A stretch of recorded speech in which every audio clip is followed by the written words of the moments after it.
ಗಂ ಗಣಪತಾಯೇ ನಮಃ. ಶ್ರೀ ಗುರುದೇವ ರುದ್ರಾಯ ನಮಃ. ಎಲ್ರಿಗೂ ನಮಸ್ಕಾರ ಸ್ನೇಹಿತರೆ, ನಾನು ನಿಮ್ಮ ಪ್ರಕಾಶ್. ಸ್ನೇಹಿತರೆ, ಇಂದು ನಾನು ನಿಮಗೆ ಒಂದು ನಿಮಿಷದಲ್ಲಿ ಕಣ್ಣು ಮುಚ್ಚಿ ಮಂತ್ರ ಹೇಳಿದ್ರೆ ಸಾಕು, ನೀವು ಇಷ್ಟಪಟ್ಟವರು ನಿಮ್ಮನ್ನು ಹುಡುಕಿಕೊಂಡು ಬರ್ತಾರೆ. ಅದು ಹೇಗೆ ಏನು ನಾನು ಹೇಳ್ತೀನಿ. ಈಗ ಯಾರ ಪ್ರೀತಿಗೋಸ್ಕರ ನೀವು ತುಂಬ ಹಂಬಲಿಸ್ತಾ ಇರ್ತೀರೋ ಅಥವಾ ಚಟಪಡಿಸ್ತಾ ಇರ್ತೀರೋ, ಸೊ ಈ ಥರ ಚಡಪಡಿಸೋದ್ರಿಂದ ಅವರು ನಿಮಗೆ ಸಿಗ್ತಾ ಇಲ್ಲ ಅಂತ ಅಂದ್ಕೊಳ್ಳಿ. ನೀವೆಷ್ಟೇ ಅವ್ರನ್ನ ಫಾಲೋ ಮಾಡ್ಕೊಂಡೋದ್ರು ಅವರು ನಿಮ್ಮಿಂದ ದೂರ ದೂರ ದೂರ ಆಗ್ತಾ ಇರ್ತಾರೆ. ಅಂತಹವರು ಈ ಕ್ರಿಯೆಯನ್ನು ಮಾಡಬಹುದು. ಈ ಕ್ರಿಯೆ ಮಾಡೋದಕ್ಕೆ ನಿಮಗೆ ಒಂದು ಭೋಜಪತ್ರೆ ಅಥವಾ ಭುಜಪತ್ರೆ ಬೇಕಾಗುತ್ತೆ, ಅರಿಶಿಣ ಕುಂಕುಮ ಮತ್ತು ಗಂಧದ ಕಡ್ಡಿ, ಇಷ್ಟು ಸಾಕು. ಇಷ್ಟನ್ನು ತೆಗೆದುಕೊಂಡು ನೀವು ಏನು ಮಾಡಬೇಕು ಮತ್ತು ಯಾವತ್ತು ಮಾಡಬೇಕು, ಈ ಕ್ರಿಯೆಯನ್ನು ಭಾನುವಾರದ ದಿನ ಮಾಡಬೇಕು. ಯಾವ ದಿಕ್ಕಿಗೆ ಕುಳಿತು ಮಾಡಬೇಕು ನಾನು ತಿಳಿಸ್ಕೊಡ್ತೀನಿ. ಅದಕ್ಕೂ ಮುಂಚೆ ನನ್ನ ಚಾನಲನ್ನು ಸಬ್ಸ್ಕ್ರೈಬ್ ಮಾಡಿಲ್ಲ ಅಂದರೆ ಸಬ್ಸ್ಕ್ರೈಬ್ ಮಾಡಿ, ಲೈಕ್ ಮಾಡಿ, ಶೇರ್ ಮಾಡಿ. ಹಾಗೆ ಪಕ್ಕದಲ್ಲೇ ಕಾಣ್ತಾ ಇರೋ ಬೆಲ್ ಐಕಾನ್ ಬಟನ್ ಪ್ರೆಸ್ ಮಾಡೋದನ್ನ ಮರಿಬೇಡಿ.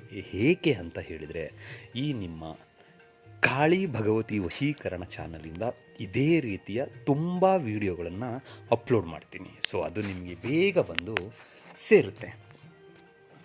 ಸ್ನೇಹಿತರೆ, ಈ ಕ್ರಿಯೆಯನ್ನು ನೀವು ಭಾನುವಾರದ ದಿನ ಉತ್ತರ ದಿಕ್ಕಿಗೆ ಮುಖ ಮಾಡಿ ಕುಳಿತುಕೊಳ್ಬೇಕು. ಏನು ಮಾಡಬೇಕು, ಒಂದು ಭುಜಪತ್ರೆಯನ್ನು ತೆಗೆದುಕೊಂಡು ಆ ಭುಜಪತ್ರೆಯ ಮೇಲೆ ಅವರ ಮತ್ತು ನಿಮ್ಮ ಹೆಸರನ್ನು ಬರೆಯಿರಿ. ಅವರ ಮತ್ತು ನಿಮ್ಮ ಹೆಸರನ್ನು ಬರೆದು ಆದ ಮೇಲೆ ನಾನು ನಿಮಗೆ ಮಂತ್ರವನ್ನು ಕೊಡ್ತೇನೆ. ಈ ಮಂತ್ರವನ್ನು 7 ಸಾರಿ ಭುಜಪತ್ರೆಯ ಮೇಲೆ ಬರೀಬೇಕಾಗುತ್ತೆ. 7 ಸಾರಿ ಭುಜಪತ್ರೆಯ ಮೇಲೆ ಬರೆದು ಆದ ಮೇಲೆ ಅರಿಶಿಣ ಕುಂಕುಮ ಹಾಕಿ ಅದನ್ನು ಗಂಧದ ಕಡ್ಡಿಯಿಂದ ಪೂಜೆ ಮಾಡಿ. ಮತ್ತೊಮ್ಮೆ ಹೇಳ್ತಾ ಇದ್ದೀನಿ ವೀಕ್ಷಕರೇ, ನಿಮಗೆ ನನ್ನ ಚಾನಲ್ ಕಾಳಿ ಭಗವತಿ ವಶೀಕರಣ ಚಾನಲ್ನ ಸಬ್ಸ್ಕ್ರೈಬ್ ಮಾಡೋದನ್ನ ಮರಿಬೇಡಿ. ಅರಿಶಿಣ ಕುಂಕುಮವನ್ನು ಹಾಕಿ ಗಂಧದ ಕಡ್ಡಿಯಿಂದ ಪೂಜೆ ಮಾಡಿದ ಮೇಲೆ ಅದನ್ನು, ಅಂದರೆ ಭುಜಪತ್ರೆಯನ್ನು ನಿಮ್ಮ ಬಲಗೈಯಲ್ಲಿ ಹಿಡಿದುಕೊಂಡು ಏನು ಭುಜಪತ್ರೆಯ ಮೇಲೆ ಮಂತ್ರ ಬರೆದಿರ್ತೀರೋ ಅದೇ ಮಂತ್ರವನ್ನು ನೀವು 108 ಸಾರಿ ಪಠನೆ ಮಾಡಿ. 108 ಸಾರಿ ಪಠನೆ ಮಾಡಿ ಆದ ಮೇಲೆ ಅದನ್ನು ಉಫ್ ಅಂತ ಅಭಿಮಂತ್ರಿಸಿ ಆದ ಮೇಲೆ ಅದನ್ನು ಭುಜಪತ್ರೆಯನ್ನು ನಿಮ್ಮ ಪಾಕೆಟಲ್ಲೋ ಅಥವಾ ಜೇಬಲ್ಲೋ ಇಲ್ಲ ನಿಮ್ಮ ವ್ಯಾನಿಟಿ ಬ್ಯಾಗ್ನಲ್ಲೋ ಇಟ್ಕೊಂಡ್ಬಿಡಿ, ಸಾಕು.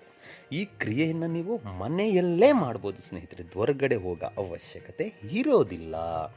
ಇದನ್ನು ಮಾಡಿದರೆ ನಿಮ್ಮನ್ನು ಹುಡಿಕೊಂಡು ಅವರು ಬರ್ತಾರೆ.